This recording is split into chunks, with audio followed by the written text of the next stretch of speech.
Hello and welcome to episode 1 of the Car Biz Chronicles. I know, the wait is finally over. The reason we started the Car Biz Chronicles was this idea of bringing the voice of the dealer and the voice of the vendor together to help educate people on all sides of the discussion, from fixed ops to marketing. I mean, we cover it all during season 1. And I'm really excited to bring this to you because it's been a passion project of mine for a long time. And because we at Car Biz Done Better do sit between the dealer and the vendor as part of our job, I thought we were in a unique position to help educate. And I really hope that comes across to you, and I know you guys will let me know. So please do so, because again, this is season 1. We're hoping for a season 2. But in episode 1, I pulled out all the stops. I'm going to bring you 3 of the smartest women you're going to see on video. First, Monica Winkler, marketing director, Zimbrick Automotive, right here in Madison, Wisconsin. I've been working with Monica for 5 years. She's one of the best and brightest that I deal with day in and day out on the dealer side. I couldn't have been more pleased to have her on the show. She brought with her Shan McConnell. Shannon's been with Spectrum Digital for a long time and is someone who I trust and respect in the vendor space more than most because she puts the client before the product, and you just don't see that every day. And finally, we're joined by McGowan, the data queen at Spectrum Digital. This girl gets data from both sides, dealer and vendor, inside and out. She knows her stuff. So please sit back and enjoy episode 1 of the Car Biz Chronicles.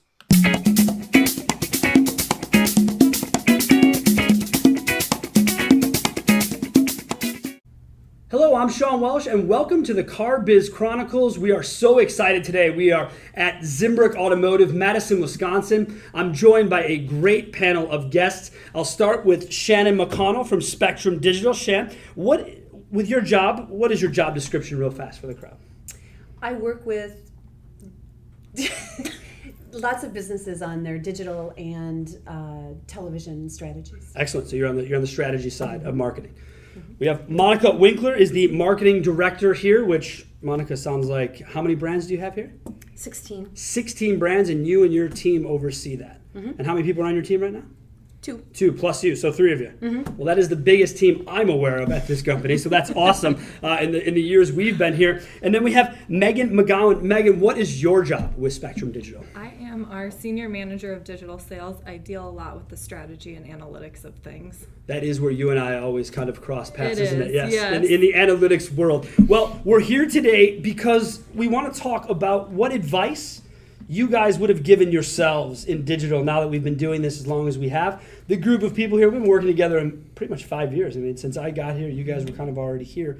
And I want to start the discussion off with strategy, because I think that's where it all starts. We talk about digital marketing, we talk about this big, huge funnel, right? So, Monica, from your position of strategy, how do you, as someone who looks over various brands, how do you go about planning strategy at the highest level, 30,000 feet? How do you go about doing it? Well, I really do it by brand. Okay. I don't do it, a lot of people think that we might have like a Zimbrick overall strategy, but the only things we actually do together is one website and a little bit of yellow pages.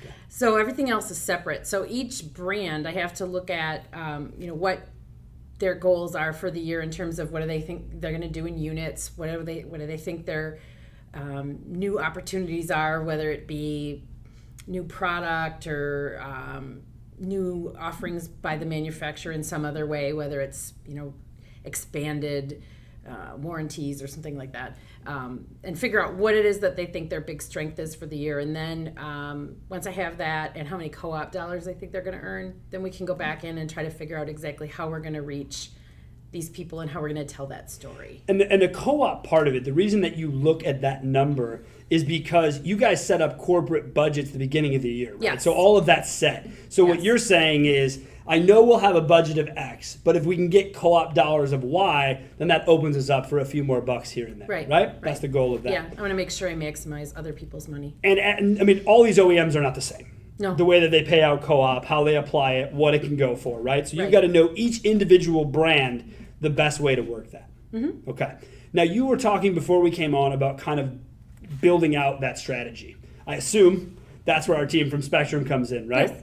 So Shan, when she brings you the year start plan says, all right, the strategy is to, let's just say, is to sell more Silverados. What will you, Megan, and your team do next once you know that very basic on the strategy side? Well, we try not to do a basic strategy. I mean, when she says if it's to sell more Silverados, we spend a lot of time trying to figure out who is buying them, who has bought them, whether we take the data from that or we look at what each store is saying within. Okay. Whether their salespeople have an indication of who that is, or the general manager and Monica. And then we work really hard at trying to figure out which of our products can actually address that. And sometimes it's products that we know about that we don't even have, that we know this is something you should look into, whether that's geofencing or search or, I mean, you know, there's a multitude of There's a lot. Because you guys at Spectrum, you guys do everything from TV, you guys do traditional and digital, right? So you have the full strategy. And we're here mainly talking about digital because that's the real world. But I think right now there's still some parts to the traditional. From where you guys, so you just basically admitted from a vendor side that you will tell your client in her best interest, even if it's not your product. Absolutely. Absolutely. Yeah. We go back, I always like to use analogies, and I think something we talked about years ago with Monica and with this business is that it's like a layer cake, right? Every layer, one layer of chocolate cake is awesome. And then you add some frosting and it's even better, and maybe you want another layer. And by the time you have a 7 or 8 layer cake with really great filling inside, you've got the perfect solution. Okay. And sometimes we don't have every layer, someone else does. Or the foundation is different on every dealer. It might be something when you're looking at a more niche brand like, let's say Porsche, it's very different than the goals they have for Chevrolet. Right, yeah, I mean, and again, the Porsche side of things, there's a Right. huge deal there, right? I mean, that's very niche, kind of like the mini brand, etc. But that kind of brings me to my next question. If I'm looking at this from the perspective of each brand and how you want to do that, do you guys start getting into household incomes? Like, how far do you take? Yeah? Yeah. This is all part of that? Well, the first thing that we do, we're actually starting now. We do what I call trade area analysis. We will pull down all the sales data for, like, we have Chevy as one, and I can't remember the other one we pulled down, but whatever. We started it, we take everybody that we sold in the last 12 months. We have their zip code, so we know where they live. We know the date they bought the car, obviously. We know their birth date, so we can actually figure out how old they were when they bought the car. We go through and look at names and most of the time people fill in whether they're male or female, but if they don't, we go in and make an educated guess. Some of them are obvious, some of them we skip. We also look at how many are corporate, and we know the amount of money that they spent for the car and what they bought. So based on all of that, we can get a pretty good indication of who our customers are. So we take that all and we look at it, and first we divide it by zip code.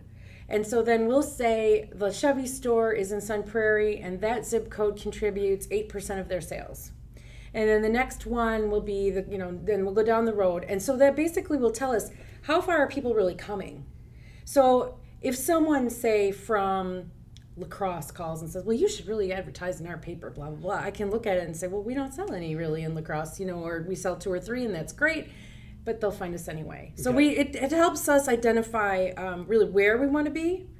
I use those zip codes then with Shan so that when we're creating exactly what is the geography we want to cover, that can get part of it.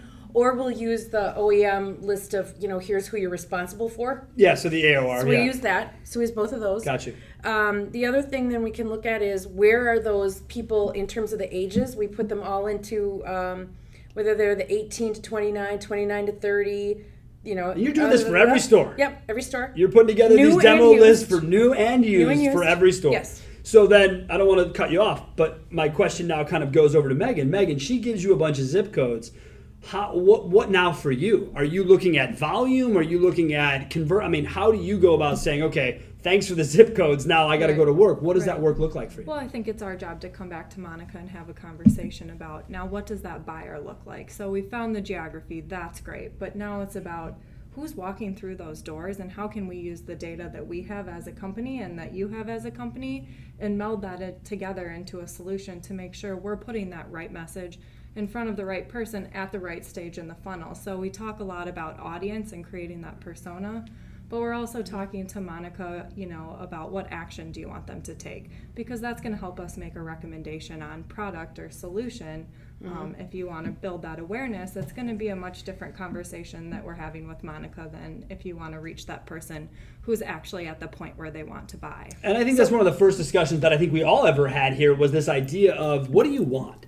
Do you want conversion, phone call, email? Or are you branding? Is this an awareness campaign? Because the analytics that follow will tell that story, right? So is that kind of where you were headed with that? Well, and if you look at Monica, you have a list of who has bought from you in the past. So you have that target. Right. Then you have the target that you can model prospective buyers off of who's already bought in the past, because the best predictor of the future is the past. So we know that. Okay. And then we can take our first party data and look at other Chevy owners in the market who have bought from other competitive dealers and take that as another vertical target. And we actually buy financial data that we marry that. So like when you were saying, you know the date that person bought the car, so you know that in 2 years in, they might be thinking about changing, whether they finance. So you started getting bank term information. So you're knowing lease finance, cash purchase, etc. Right. So then when we come back to with a solution to Monica, we've looked at all of those verticals. We've looked at what we can predict because we know our household data, and we've looked at our model data off of predicting from what she's already sold, and then off of their sold data. And then we come up with a strategy, whether that's a linear strategy, whether it's traditional television mixed with pre-roll video, mixed with other things that she can buy from other vendors. But there's always, I think that's what it comes down to, that strategy. If you know I need to reach more Silverado buyers this year than I did last year because we really need to get them off the lot, then here's 5 ways you can do that. And then it's about Monica choosing the ones that make sense with the budget you've defined in the beginning. Okay, so that's kind of what leads me to my next question. So Monica, how far does budget go in to strategy? What I mean is, do you stop short of some strategies because you don't have budget that allows it, or do you say to yourself, I'm going to find the best budget that stretches? Like how do you play budget and strategy together? Unfortunately, budget comes into it up front. Yeah. But I think I try to keep it out for as long as I can to try to get to the ideas. And I think the other thing that I just want to go back to for a second for the discussion here. Yeah. I have to, as the dealer part of this, give them information that maybe other people would not give them. Interesting. So I need, I trust them to not share that with my competitors. Sure. We have that relationship, but we will give them quite a bit of information. I actually don't give them budgets, generally speaking, like the whole top line. Well, and I don't think I don't think that's recommended to anyone. I wouldn't either. But I'm just saying. But I I do provide some information that somebody might say, well, why would you give that to them? Right. The answer is they'll give me better answers back. Okay. We talked about our team of 3. Yeah. For 16 brands. Correct. So part of what I need out of all of these people is their brains. I really need them to be thinking about this, and I need them to not be order takers and not just say, okay, whatever you think you need, that's what I'll sell you. I need them to think on my behalf and help me do my job better. Think like they work here. Yes. Yes. Very much so. Yes. And that's a very interesting thing, though. You say that, but you give them information that most people may not. And I don't think your situation is unique with the size of your team and the number of dealerships you look over. I think a lot of people go down that route because it's just an expense structure. You know what I mean? Keep less people. But an example which no longer applies, but we had one person in the department who did not want to share Google Analytics information. Correct. I do not understand why to this day. They have access to our Google Analytics. They can't change anything in it. Right. It doesn't. I think the thought there. The facts. To be fair, I think the thought there was if Shan saw what YP was doing, then Shan would change her approach because of YP's results. I mean, it doesn't make a ton of sense. I'm just trying to find the other side, if she changes her approach because it gives us better results, then what does it matter, right? It's not like she's going to do anything negative to your account. It's not like she's going to be like, well, it should be a positive. Exactly. No. That's how I view it. But it comes down to the trust. You have to trust your vendor enough. But we as a vendor can't give the best solutions if we don't know the whole story, or at least a lot of the story. It's like talking to your doctor.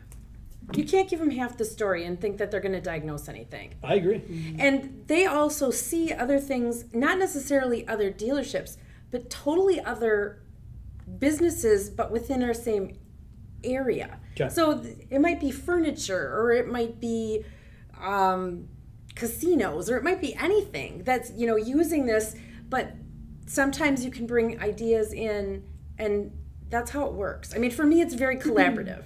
And I think if you don't share all that information, you can go down the rabbit hole of buying the same product Duplication from of services, multiple vendors. Yeah, that's a real problem. Because if I don't know they're buying something from someone and I suggest it because it makes sense and That's a I real call it something different, Yeah. they don't know they're buying that and it turns out they're buying the same thing. I mean, that is That makes a for ton of business owner. sense. That makes a ton of sense. And I think that's the collaborative that's missing from a lot of stores. I think vendors get siloed. I mean, at least in my experience, I find that everyone has, okay, if this is the vendor, then they have to stay here and that's the information they've been given. But I think that's what makes this store and stores so successful is that there is that relationship of trust, and that if trust is broken, then it's dealt with, right? But it's not a huge, huge issue to say to you, here's the data I can provide you, and you can do your jobs better.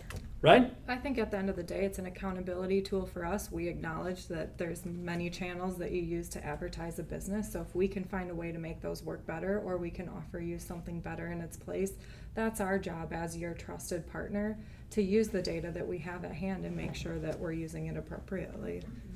I was going to say, does anyone have any final thoughts on this segment before we move on? But I don't think we need them. I think that sort of sums it all up. So excellent. This is exactly what we were hoping for. That is the strategy portion, and we'll get ready for the next part. All right. So in this segment, I want to make sure that we talk about, I think, a story that kind of fits both of these segments. So we started with strategy. We're going to talk more about goals and measuring those goals. But we had an interesting situation over the last couple of years with our Chevy store. So I'm going to let you kind of give the story, but I know it kind of affects myself and some of the other people in the room. So why don't you go ahead and give the basics of the story and kind of take it from there. Okay. Well, our Chevy store had an OEM required website. Okay. And it was lackluster at best, I guess I would call it. And they said, well, you should really go and do all this digital marketing. And we had talked about, should we go this direction? And we said, well, we could go with the OEM, or we could go look at some other options. But we were a new point, to be fair, right? So we were slightly concerned about how that would look if we just jumped ship right away, right? And so what we did, actually in the first Canceled place, us. Yes, in the first we canceled. It's very true. What I told you was I think probably something along the lines of, we're giving them enough rope to hang themselves. Right. Correct.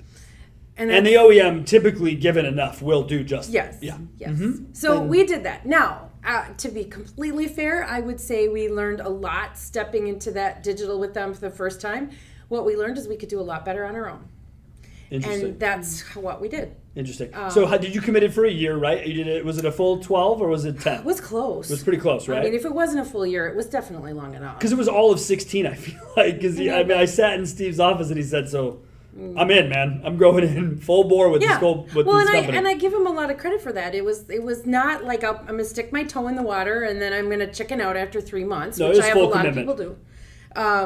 So no, he made a commitment. He stuck to it. And like I said, I look back when he says, "Oh, why did I do that?" And I said, because that was your first step. You grew from that. Yeah. Could we have grown from that earlier? Maybe. Or if that would have been the first, I wouldn't take that as a first step again. But I think it's important that, I guess, take what your manufacturer says with a grain of salt. Because especially, even the website, down to the very website of it, because that site, they use a secondary site now, yes, correct? They do. I mean, just because of that OEM mandate, yes, we use a secondary site. And we have to put our measures on it, and we have to say, what is it going to produce for us? Because they're going to hold us accountable for selling those units no matter what. No matter what websites we use, no matter what. So that starts to get into the goal side of things, right? Yes. So the goal at the Chevy store was to sell a bunch of cars, took over a new point, try to clean it up, reestablish a relationship. Sitting, I think, somewhere around 40 cars a month and really couldn't get over that hump. Yeah. And they made some changes, and we're still sitting at 40, and we said, okay, well, let's do something different. So when we did something different, we not only changed digital, right? But we got into some traditional, right? We got into some billboards, we got into some other things because we were still branding that we had taken over a, let's just call it, not the best performing Chevy store when it did come into our hands. Yes. Mm-hmm. So we started setting goals. How did you guys know from a goal measurement standpoint that, was it only units? That you guys said, well, we're not moving any more units, so this is why. Or were there other things? Was there any KPIs in the data that you said, boy, there's no leads coming off this website, or I mean, like, what were those parts? Yeah. Well, every time we would look at stuff, the answer seemed to be, well, if you spent just a little bit more money over here, that would be the answer. Right. That's kind of a red flag, but anyway. But it's co-opable. And it's turnkey. But What's wrong you with that? always have places to spend your money. Right. It's not a problem. Exactly. But anyway, no, I think units was bottom line, you have to sell cars. Gotta sell. As much as all of us here do not want to be tied to our marketing efforts to them selling cars, but we have to how else do we avoid? Right, but we have to look at we had to look at website traffic, and we had to look at the quality of that traffic, and when they got to the site, what were they doing, and they could drive more people to the site, but they couldn't really drive. Quantity isn't quality. Right. Like just more. Like, oh, you had this many more impressions. They just would throw impressions at it. Like, well, if you had more impressions, that would be better. I'm like, no, because, and they don't use Google Analytics. So that was part of the other thing is like, there's one side, there's the side that is the reason we also share Google Analytics. There's the side that the vendor can see, which is usually clicks or maybe phone calls or some incoming measure. If they have read-only access, right. I mean, they can see everything that anybody else can see. They just can't change anything. But if you don't give them that, then all they have is like, well, this is how many clicks we gave you, or this is how many impressions we dropped on your website. But when you get to the website part, then you have to look and say, well, how long were they there, and how long did they stay, and what did they do, and they didn't use Google Analytics for that. They used their own analytics. Their own back end, right? And then you log into their back end, and the leads are ridiculous because they don't parse anything out. I mean, so there's a lot of other steps you had to take. Well, and things like hours and directions looks get counted as... That's not a lead? No. Oh. It's a good indicator of something. Of course, it's a great indicator, but it's certainly not a hard lead. It's not something you put in the category of a phone, email, or text. No. But it's counted that way. Well, and all the phone calls, if they put a tracking number on it, they claim every phone call, whether that's... Whether it was my wife calling the dealership 14 times for the same service issue doesn't matter. That's 14 calls. Yeah. Right. There's a lot of weird stuff that... I mean, if that data was right, we would have probably never left. If it was really 700 phone calls a month and 240 leads, we probably would still be there. Right. Yeah. Right. Okay, so you went out to make the change. When you guys talk about setting goals now, right, because now you're at a store that's established, where is the unit count now, by the way, at the Chevy store? We were toiling in 40s and 50s. I think they just set a record earlier this year at breaking 90. Okay. I think. Okay. I think that's right. Is that just new cars, or is that? That's just new cars. That's new cars. Yeah, that's new new cars. So it is breaking 90, I believe, and I believe total there's somewhere north of about 140 units. With an extra point in the market since then. Oh, look at her! Ooh. Yeah. Oh, that's So right. that's The new store here. The double Chevy store. Yeah, it's funny because I remember being in Steve's office, and the owner came to us and said, "Hey, new Chevy store in town, owned by the same guy. I got two of them. Steve, you're gonna outsell both combined." Yeah, well, I remember when Steve set that goal, and I thought he was crazy. Guess what he's done the last 3 months? Not even central in the market. The last 3 months, I know, he's it's outsold them amazing. both combined, It is right? amazing, yeah. Because, and again, our marketing efforts are a part of that, but that dealership is run like a dealership should be run, right? There's a lot so of- it's not just our marketing's great great. team. No, Yeah. he's got a lot going for it. But he also, I think, does include marketing in what he does and thinks about how is that a part of how we can drive sales and set those goals. And we'll have meetings with people, like if we want to get this team together, he will make time for that so that his input is an addition to my own to try to get us that one step closer to exactly where we need to be. And I would say as a vendor working with a lot of dealerships in your company and out, he is probably at the top of the list for GMs who find a strategy, make it happen, own it. And like you were just saying about this one that didn't turn out great, but he stuck with it long enough to make sure it was right. It was right to do it, but wrong actually long term. Right. So lots of times I think a lot of our clients will give it 60 days, maybe 90. Is that not enough? It isn't enough. Okay. And then you're constantly restarting. The whole adage of getting a plane in the air takes all the fuel or 80% of the fuel. They're constantly up taking and down. off and landing. And I think a lot of his success is because he really owns his strategy and just follows through on it for and analyzes it through the time. It's not like he sets it and forgets And it. that's what I was going to say, right? He doesn't do that. So he gets into goals, right? And so we talk about goals and how to measure those goals. So we know from a dealer side, it's about units, as difficult as that can be for us to really tack ROI to. From a vendor side, without giving me the response that her goals are your goals. Well, they are. That's not, but no.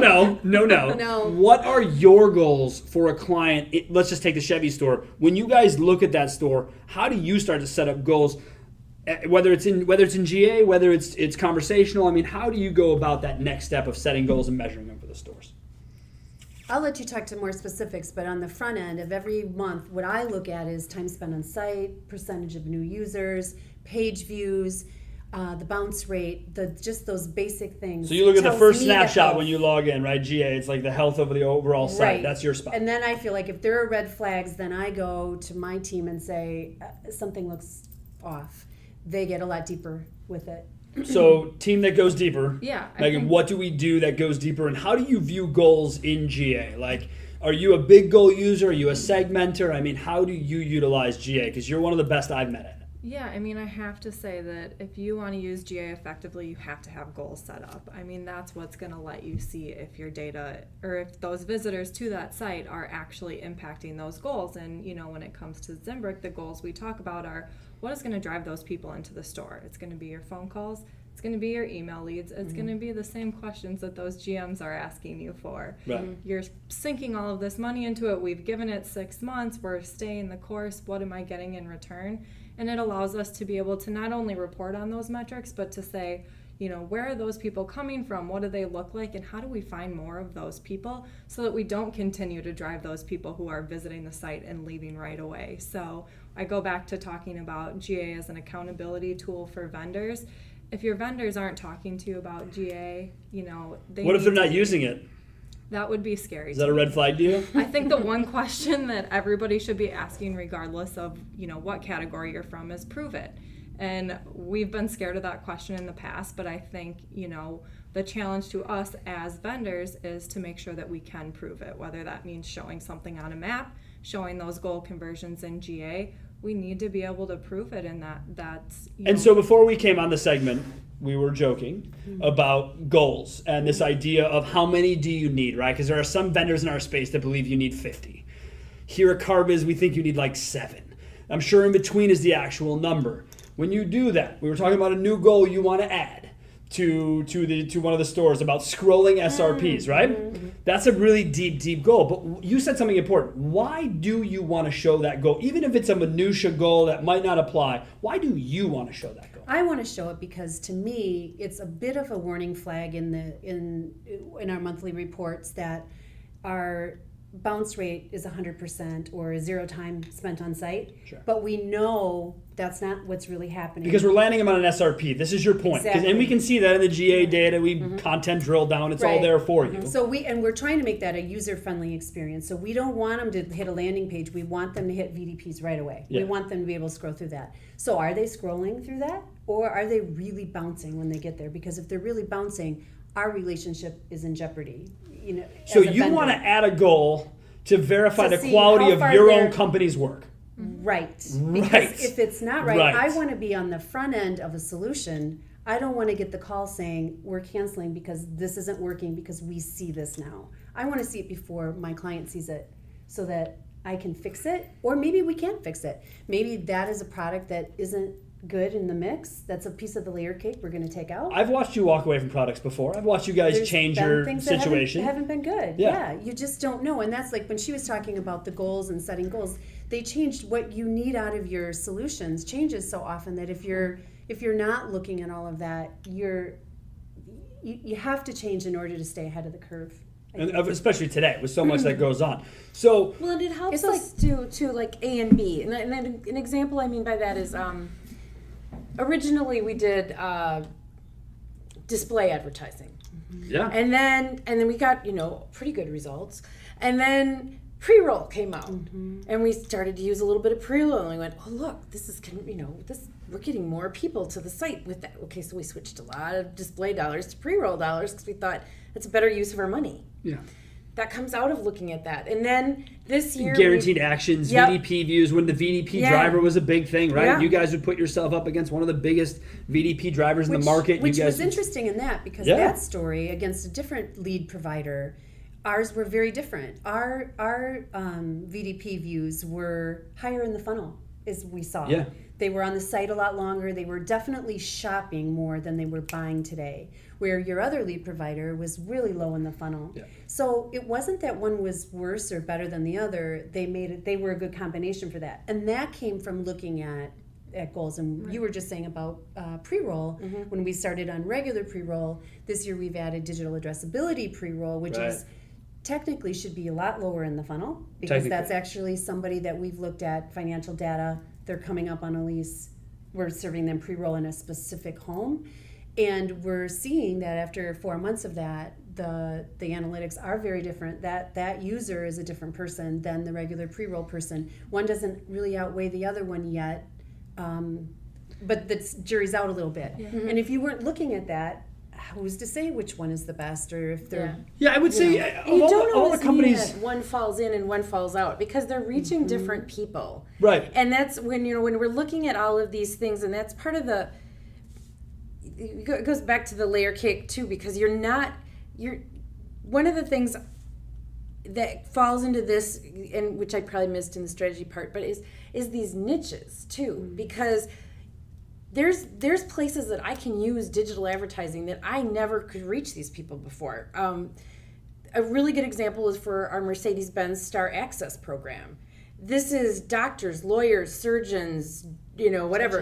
All the people. All of it. It's a great list of people. I mean, it's awesome. But they get special pricing. You wouldn't go on television and say, "Hey, if you're a doctor or a lawyer, and you get this special pricing." No, but you can put a digital ad in front of someone based on income, based on history. We whatever can else, do right? better than that, though. Oh, we can? We can go, yes. We can? Doctors, lawyers, surgeons, judges. Who am I forgetting? Do we all have to be a part of some sort of a board to be on those jobs? Dentists. Is that why you guys can find them? No, but I don't know exactly how they find them, but I know they do. We know with our first party data if they're a member of those organizations, or if that's what their profession is in their home. Got you. So we're able to put a pre-roll or a display ad in front of a person that we know is a doctor, lawyer, dentist. What was the other one? I forgot now. Judge. Judge, right? Wow. And then we can measure that. So that's set up separately in GA. So we know it's not like, let's see if it works. I mean, it's essentially digital direct mail. Right. Within our household. So Look, it's not, direct mail works though. Isn't that crazy? This direct mail still works as a Absolutely. deal, and if But it's put together with a whole strategy, I think it can really make sense. Well, not just direct but mail. in 'cause they terms gotta of sell the cars. cost of it, Yeah. so much pennies. less money, because Yeah, displays. I pennies get on to the the right dollar. houses, right? But I also get frequency. So it's not one mailer that hits. It's maybe It's multiple. 7 of these in a Yeah. month. To Well, our and with- conversation about measurement, it's measurable. You can see how many of those are being interacted they with and watched. how many are ending up in the virtual garbage. Right, and when it's video, you can see how much of that 30-second or 15-second message did someone watch. If you get a direct mail piece, did they read it? You don't know I don't what know. happens once they But hit you the also have house. one more metric, right? You guys do the view through deal, right? So you're able to say not only did they saw the ad, but they didn't actually engage it, but hey, wouldn't you know that these people came back to your Yeah, site most later, people right? don't engage. Most people don't click. But they use it as an eyeball, and they say, okay, I saw it, and then they go back to the site. You guys also track that? Is that Yes. what that's Do what the you view through wanna is? speak to that? Yeah, I mean, and I think that traffic is arguably more important than the click-through. There's only a certain number of people that are ever clicking on an ad. I think we can all agree that we haven't clicked on an ad No, I recently. haven't. So, No, I haven't, no.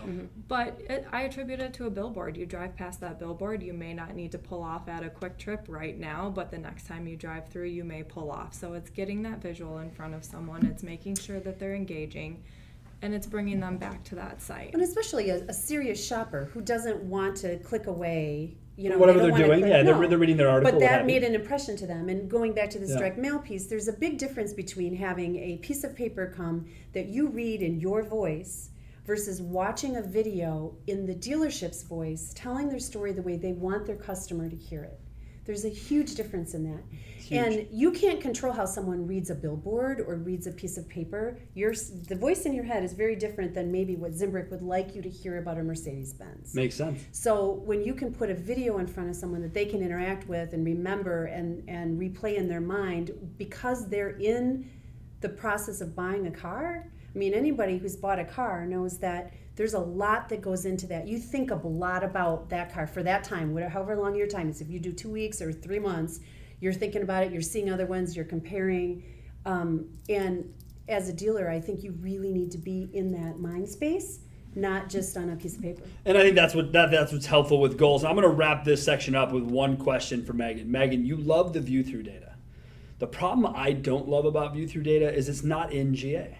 It's not something I see. Is there anywhere you go in GA that can be an indicator? I mean, is there anything? How else do you back that up? Because you talked about it earlier, right? It's got to be shared data. Right. You and I don't share that data.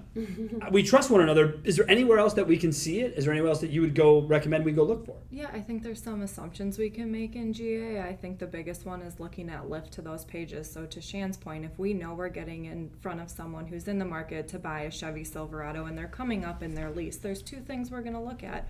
We know we're delivering it into their home. We know they're a Spectrum customer. We're going to look at, traffic from those households coming up. We also can look at, are the views on those pages going up, and are you getting more leads in the store for those particular Because you guys do pages for all of it. You guys do landing pages for all of it. You tag all of your traffic. You're one of the best taggers that I deal with on the UTM side of things. You guys are great. Monica's huge about making sure you have them. Is there any final thoughts on goals that you think people need to hear before we move on? Besides have them and measure them. I think I would tie it back to strategy. If we didn't know what Monica's strategy was, who that audience is, and what action she wanted them to take, these goals would mean nothing. So we need to set up the goals to match her strategies so it all ties back to one another. I mean, she's like the segment closer, right? I mean, I love this girl. I love this girl. That's why we got her, right? She's awesome. Rips it up. All right. Excellent job. We'll move forward on the next one. Okay, so we've talked about strategy. We've talked about goals. This is all very important. I think the biggest question I have is, how do you find, not really for you two so much as it is Monica, how do you find vendors? I mean, how do you do this? There's so many. I joke there's a new digital vendor born every minute. How do you find them? What is your process for finding them? Good question. Well, one thing I would say, I guess before that, is you should spend some time trying to find the right one. Okay. Just the first one that walks through your door is not probably the way to go. Okay, so when you say that, because remember, like I'm telling you, you have tons of vendors who knock on your door daily trying to sell you something. And I think one of the notes that I saw throughout our discussion was, don't let the vendor dictate the plan. Don't let the vendor be the sale, right? Because it's really easy to be sold by the shiniest of objects, right? It's, oh my God, this is going to sell you 30 more cars if you just sign up today. Yeah. Which rarely, if ever, does that actually work. In my experience, I could be wrong. So for you, when you go, it's time for a new PPC vendor. We just dealt with it for Body Shop. Yeah. What do you do to find that vendor?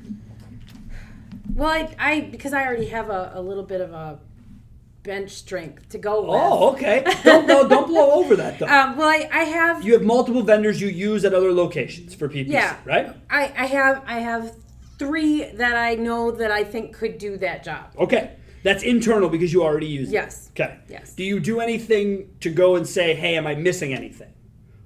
Is there anyone outside of your... Well, that would be you, but... That was a sales pitch, right? But no, you're right? But you will make that call to me. Say, Sean, I'm considering these 3. Yeah. Who's my Well, for the example you said, we had a body shop vendor that we were feeling a little sketchy about, and we decided that we would jettison that.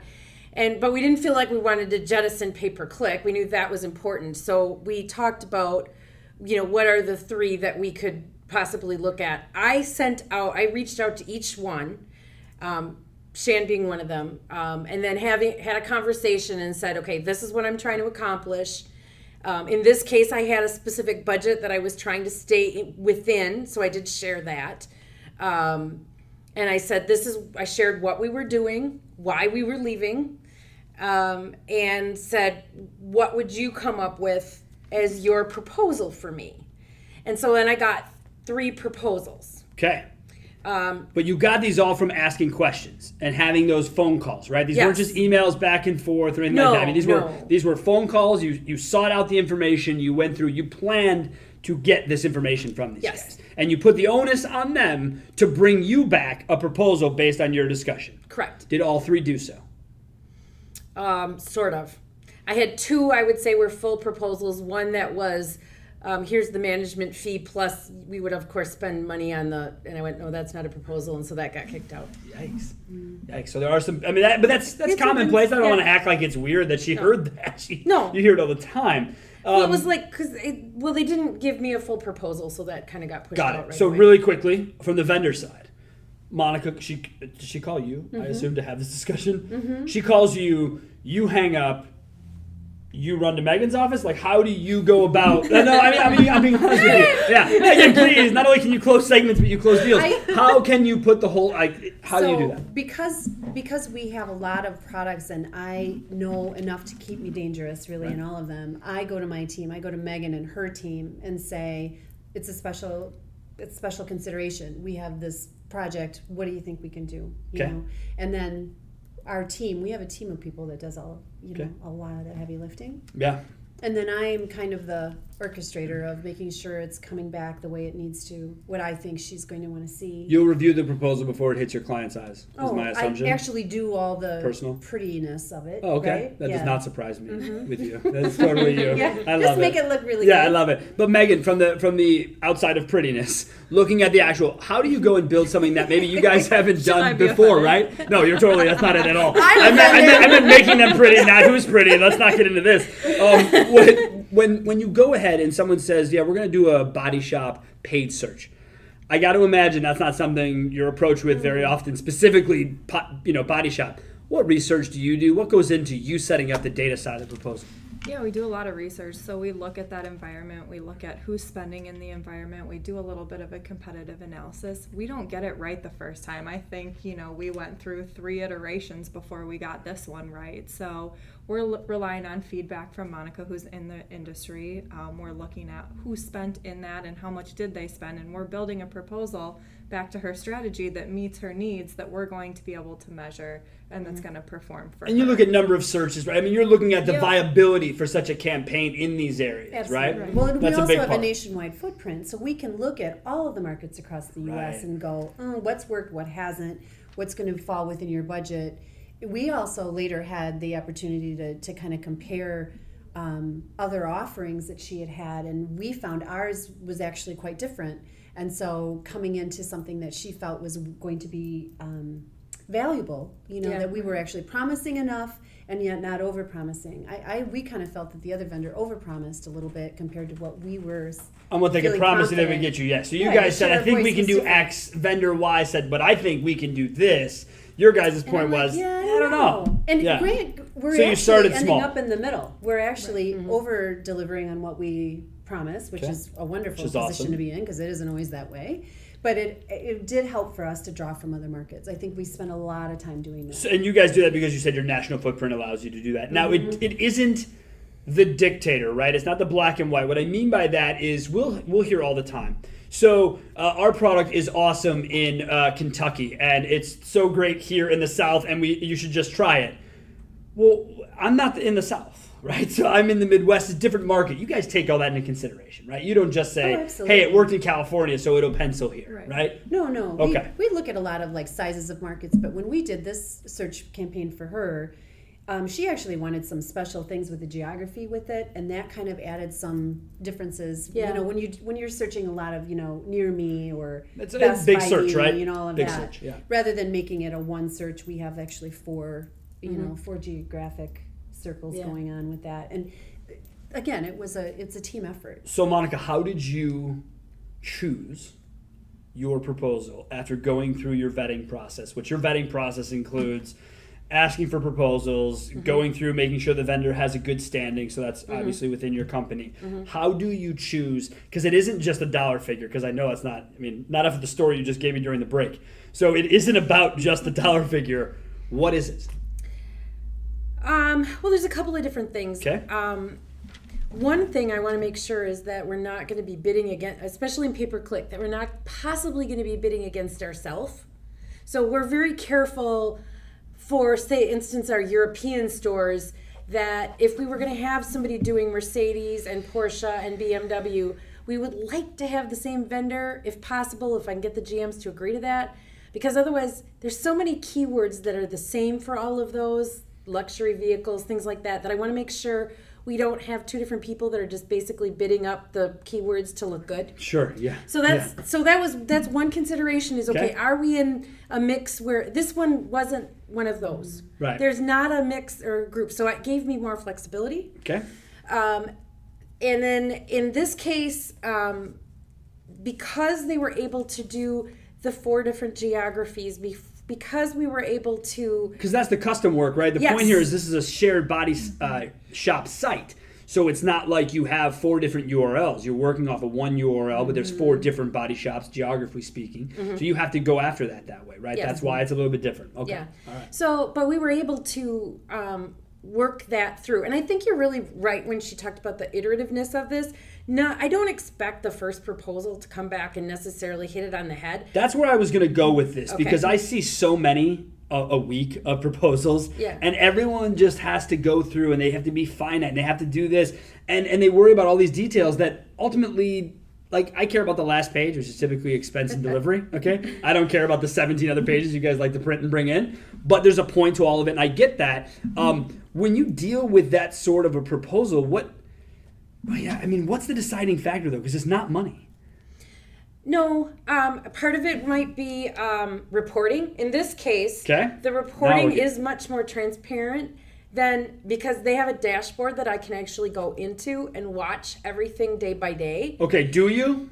This is a big discussion. In do this you? case, You're I smiling. every day? No. No, and why would you? What changes? What's the point of that? But when it first started up, I did, because I wanted to make sure everything was firing. Okay, but do you do it monthly now to do reviews, or do they bring you the same data to do your reviews that's on the dashboard? They bring me review data, but the nice thing about if I'm asking for a change to be made, or if I look at, because it'll also show me the creative, it'll show me a lot of different things. All in there. Yes. The heat maps, the whole 9 yards. So I can go in and just kind of double check things if I need to. With this being new, I wanted to make sure that I could go in there and see it all. So do I normally go in there every time? No, but I like to be able to look. And this particular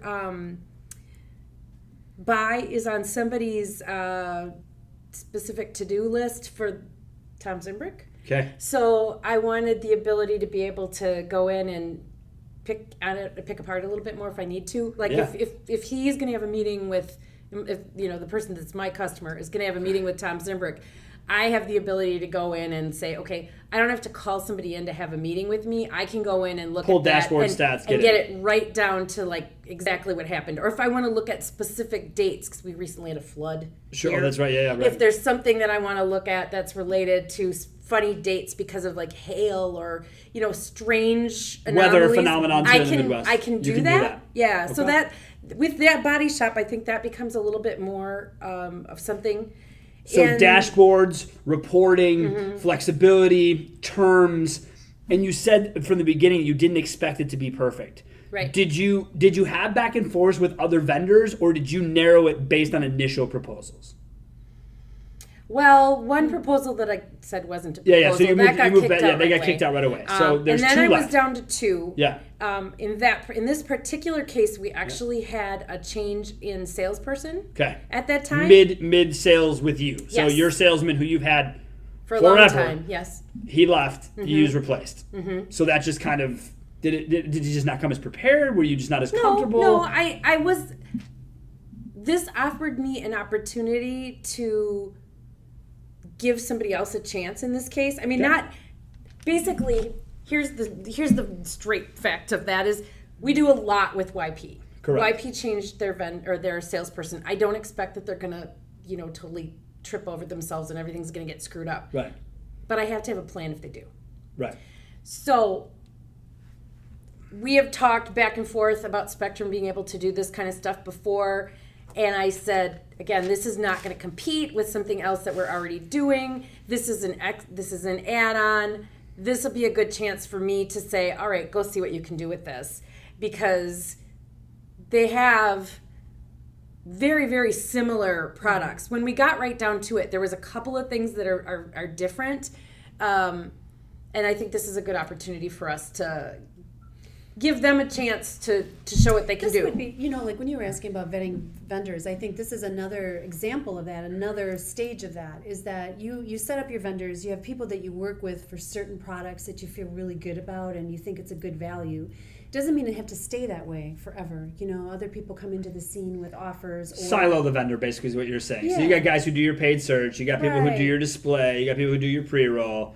Your point is that people can open-minded. develop other processes and programs within their own to maybe help. Well, because there's a lot of companies who ebb and flow. Some people are on the top. Well, you go back to, I joke around about the minivan. Chrysler came out with the minivan, the first one to come out with it, and Sure. they should still own that market, right? Yeah. They don't, Yeah, they don't. right? No, It's a changed. lot of other in case you people. hadn't noticed. Right, yeah. So the same thing goes for digital providers and vendors. We've been on the front edge of some things and on late to dinner on some others.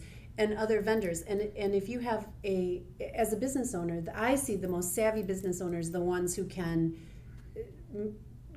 be more agile. But and isn't there make changes. but isn't there something to say about the buzzword side of things? Because you guys talk about staying ahead of the curve, which I appreciate, but we see so many people who have a good product offering that just can't stand that that's all they have. So they have to go out and they have to add services, and those services just aren't as good. You guys make mistakes, right? I mean, you guys as vendors, you try to sell products that maybe don't work as well as you thought. Is that fair? I mean, Well, a home run? I think that's part of having a trusting relationship with your Okay. vendor, though, because I know there are things, and I think paid search may have even be one of them, that when we first started doing digital with you guys, you may have said, I don't think our paid search is as strong as I would like it to be. I don't want to talk to you about that right now because I don't feel like it's strong enough.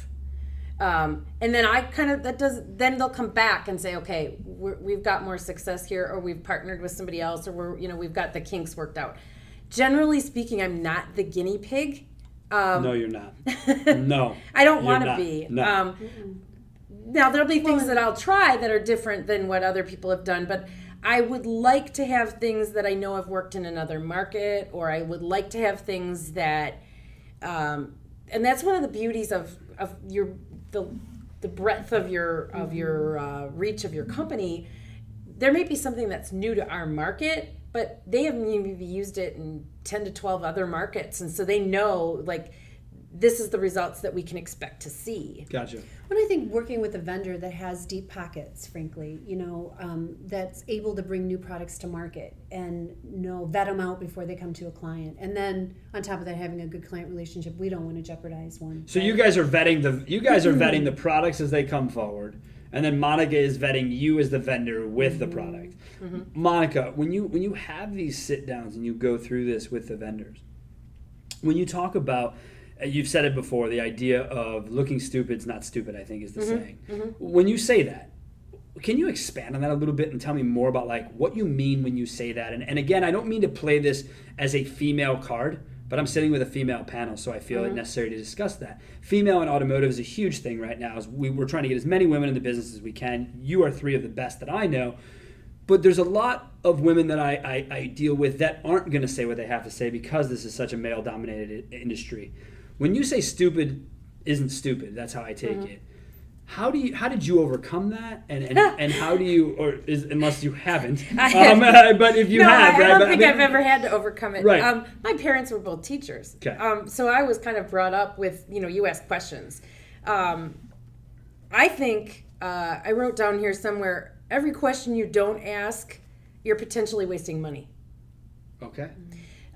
Because I would rather say to somebody, okay, I'm not sure what you just said. And in fact, I do it. Sometimes I won't do it that way. I will say, all right, she'll explain something to me, a new product, like the digital addressability or something like that. And she'll explain it. And then I'll say, okay, I'm going to try to tell you what I just heard you say. Yeah. And then I will do that specifically so that she can correct me where I'm wrong. She's actually better at it now than we are. Well, I mean, a couple products she knows. look, she knows it. Well, that's because she has to sell them to the group. You Well, that's just it. You got to sell them to one person. Yeah. She's got to go sell them to entire groups and that's of people. the thing. I have to understand it well enough to go to a general manager and say, this is something I think you should look into, or you should let me look into. Because it's their money. It's their budget. It's not yours. Right. And I need to be able to understand it well enough to be able to do that. But I also need to understand, well, how is this different than what somebody else is selling me? Or what about digital addressability aside, there's also the over the top, which is the how you watch TV except for when you're on your TV. Let's put it that way. And I've had vendors come in and say, well, I got probably 4 vendors who can sell me that. And I've got one that came in and said, well, you can have as much of that as you want. And I'm like, I don't think that's true. I don't think I can have as much of that as I want. And then I went, because I was told before that I was already buying some, and I was buying it as much as I could, but there was a limited amount. I'm like, I don't think that's unlimited. So you have to ask a lot of these questions that sometimes your reps don't know. That's a really interesting experience too. But, dealing with vendor reps in general as an industry. And I think it's important for them to be able to say, well, I don't know the answer to that. Let me go find out. Shan, is that what you're going to say? Or are you going to call Megan? That you don't know? Yeah. Oh, I say I don't know a lot of the time. And then you go to Megan. And then I go to Megan. Right? And then I got her on the hotline. But you do that because you do that to be honest, right? There's no sense in lying. You've been selling products for a long time. Or I know a little bit and I don't know the full story. Or, I think that's a part of a trusting relationship. And then you need that with your vendor. You need to be able to tell them, ask them things you need explained in detail. I think as a sales rep, I work with all kinds of different people, and sometimes the ego gets in the way. They don't want to ask because they don't want to lose control of that relationship, and it's a kiss of death. Yeah. If you're feeling too uncomfortable to say that you don't understand, you're wasting dollars. Right. And I see clients do that, unfortunately. And hopefully as a good rep, if you have a seasoned rep. Nice. You can. Nice, good job. I can read that and go, look, let me explain this, or let's do it this way, or let's go try this. this. Yeah, because I don't want them to buy something they don't fully understand either, because you'll never get the right rewards out of it. Yeah, I think that when you deal with vendors, I think it's difficult. I mean, there's so many of them that offer. Look, I say this a million times, right? There's one internet. Mm-hmm. The same thing. But there are 9 million people who do the same thing. I mean, I think I saw something today that there's like 6,000 apps uploaded like daily to the app stores across the United States. I have no idea what all that's for or what anyone does with all of that, right? I'm an app guy. But with you guys, and you talked about staying ahead of the curve on data. How do you stay ahead of the curve trying to run 16 stores, run a department? You guys kind of refer to it as a Sherpa, which I like. I use it myself.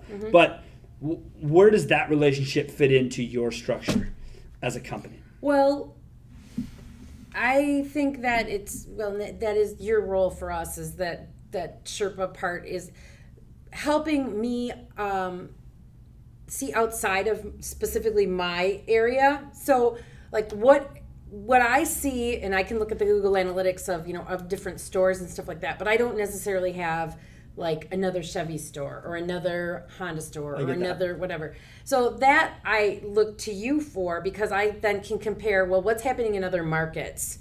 And those customers of yours hopefully are as forthcoming as we are with you. And then you can say, well, this, I see that happening here too. It's not just you. Or we dealt with that here and this is what we tried. Maybe this is a way to look at it. I think that's really important. For general managers, 20 groups can be really helpful with that.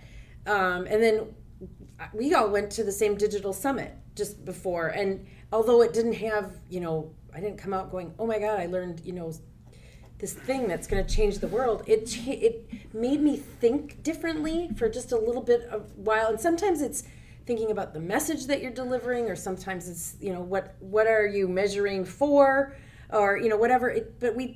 It's trying to get that, and I also try to look at some online stuff. Not a ton, but there's one that I get. I think it's called the Daily Carnage, which is kind of a funny name, but it's all about digital marketing, and some of it's Facebook, and some of it's sure. So and it's not automotive. It's the broader. It's the broader discussion. Yes. Yeah. So I kind of read that. I wouldn't say I get to read it every day, but I do kind of try to zip through it and see if there's anything I can pick up, and then they have things I can listen to. It's kind of like a summary, and try to just grab some things out of there. So the Sherpa, to be fair, is a third party. Yes. Right? So yes. Your advocacy is to go out and find a third party whose sole job it is to help dealers deal with just digital marketing. Yes. Right? Because they can't sell products, right? Your Sherpa can't be Megan. Is it? I don't. Is your vendor your Sherpa? Because I mean, that seems a little weird, right? I think I don't Sherpa has think to be so. someone Has to be who's not independent of the whole deal. interested in all Yeah. of that, and the vendors, because I think that whole vetting process, it's great that you can have that resource. And how do vendors view people I would like think that if your vendor people is like me? on Is the that up something and you're? up and Is that knows- something you're like? I Hey, it's love cool. it. Yeah. I love it because it helps bring so much more to the table when you have more people with their eye on Yeah. the. But that's because you're transparent in your results, so you have nothing. You have Yeah. nothing to hide. See, when people see me walk into a room, they clam up, and initially you think, well, you climbed up because you have something to hide, right? Because if you didn't, you'd just be who you were. Mm-hmm. And there's a lot of pushback for people like me sitting in the room where it's like, well, yeah, but that's not what we're looking at, or that's not what we meant. Well, that's what you said, and that's what it looks and like. you said something earlier about buzzwords. Yeah. I think that even for me, and I'm in the business, and she's, Megan even is higher up on that ladder than I am with buzzwords, and I see you as being even, Oh, God. at the top of that, right? So annoying, but yeah. But it's Yeah. true. Like Yeah. what it is first of all, I don't think anyone's an expert. I Yeah. think that is, you should Very run true. from that when someone says they're a digital expert. Yeah. Nobody is. But I think that when you're in a meeting with somebody who's throwing around a lot of buzzwords about digital that you're not completely 100% sure of, people shut down. Yeah. And if it's a vendor who doesn't really know their stuff, it weeds them out super fast. Right. But if you can have a Sherpa who can draw build the roads between the client who might not know all of that, and and your vendor should know what Right. you're talking about. They And when should. you ask, in fact, when you ask me some things, I'm like, Megan, I'm not really sure. Right. But she knows what you're asking for. We've talked about things, and I even forget what it was years I ago. try we not were to get talking too about some things. buzzwordy. I try. It's not buzzword, but it's hard. It's about, actually, I shouldn't say buzzwords. It's when you're talking about things in GA that yeah. I don't know. Facts I of the don't know how matter. to set Yeah, a goal gotcha. up, but I know they're important. No, neither do I. Let's Right. let's be clear about something. Are you kidding me? Somebody needs to go do that. find someone who can Then set I'll up your read it. goals for you. I am not that guy. Okay, but I know how to look at them and dissect them when they're there. Yeah, it needs a team Yeah. of people, all Yeah, yeah. from different parts. Yeah, I yeah. think. for And sure. I think that's a Well, big part of it's the team side. I think the other thing is too is that having a third party that can speak honestly about the results is important. I don't need somebody to say, "Oh well, yeah, that looks pretty good," and that looks pretty good, and I want to know where my You don't know what's bad, right? yeah, I want to know. I mean, don't get me wrong. I want to know what's good too, because that No, makes for me sure. feel But, good. all but we I want talk to know about sometimes is the good Right. of it. And I to the wanna baseball know. analogy, right? The Yeah. best player ever hit the ball 40 times out of 100. He still Well, failed 60%. He's the I best heard- ever at it. Well, you know what I heard? What'd you hear? I heard that Babe Ruth was not only the best or the greatest hitter, but he also struck out more than everybody else. How'd you know Look, that? this is all very true. This is not what we're here for. There's part of that, but yes, the point Yeah. is that the failure is Yes, part of life, Absolutely, right? because the vendor, any vendor, as us sitting at this table, can spin any analytic and make it look positive. Can't we? Right? Right. Right? It When, looks when, great, when they only but want don't to ask bring you about 3 this. of the 5 phases that exist in the discussion, they're like, but look at these. And you go, I think what about those? You right? as a Sherpa, when we started doing reporting, one of the highlight, low light, right? Yeah. So we do a highlight, low light, and there's always something. But you just on do the it for low light. Zimbrick, right? You don't bring it to all your customers. It's just for Zimbrick. the Actually, highlight, we low light. really do that just for you specifically. That's it? Just for me? Because I don't even look at your Well, report. we- No, I'm just kidding. I'm just kidding. Stop I'm it. just kidding. I I'm does. just kidding. I know she did. But the point But was, that is a the big point deal. was to tell you guys that it's okay to have a failure along the way, because if it looks like everything's perfect, then it's probably not. And someone's being lied to, and Yes. more importantly, the dealer's probably being taken advantage of. If every time the vendor comes in, they say, "Of course it's perfect." right. Of course, that's why No. they can't be your Sherpa. Right. The vendor Right, can't. right. Right. Well, Right? and I think that the goal is to have somebody that can, again, look at like what other people are doing. I'm stuck in this little, shell of Zimbrick, if you will, Sure. and I try to find, ways to get out of that shell and see from a different perspective, but I can't always do that. Right. And then there's also times that if we're looking at something, well, like chat. These guys don't do chat. Right. And and chat's not part of my regular marketing Right. bin, then I would say, all right, well, who do you think I should look at?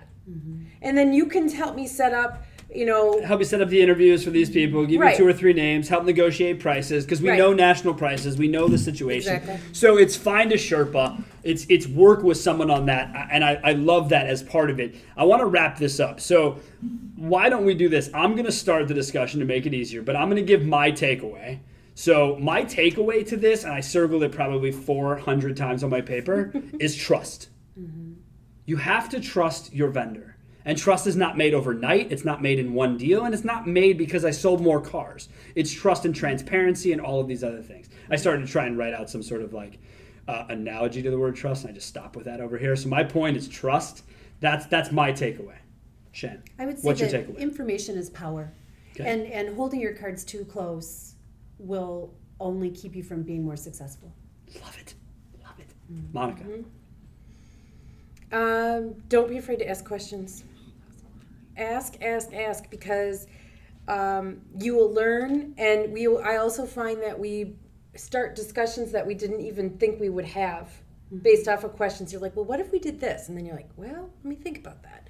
And we find, to me, it's very collaborative. So I need more brains in the room. Guys, so it's not, that's the one thing though I think a lot of marketing directors do in your position is they become like this with their data, with their information. And when people like me approach and say that they can offer a hand, it's like, well, yeah, but you're just going to get me fired. Right? Right. No. I'll lose my value because I'm not. Then your value wasn't there to begin with. Exactly. Is that fair? Because Right. if you're afraid of it, then you weren't as valuable as you thought, right? So I love that. And finally, for our segment and show closer. Now, don't let us down. I know, okay? so much Yeah, I know, pressure. so much pressure. So much What is it pressure. from where you see? What's the takeaway? I'm going to piggyback on Monica. Okay. Accountability. I mean, you can never ask someone to prove it enough. You can never ask someone to listen enough. You can never ask why enough. I think the questions that you ask are going to get you to that strategy that you put in place. And at the end of the day, that's where your vendors need to get you. So vendor accountability is a big one for you, and that goes for all sides of the discussion. Not only for the Absolutely. dealer, but for you guys as well. Absolutely. Look, ladies, this was awesome. You guys are so damn smart, and I am so excited to bring this to the masses because I think a lot of people are in your positions, and I think a lot of vendors are scared of dealers, and I think a lot of dealers are scared of vendors, and I hope, if nothing else, this sort of starts to break that barrier down. Great. All right? Thanks for Thank you having me. guys so Thank you. much. Yeah, it's awesome. you. Thanks.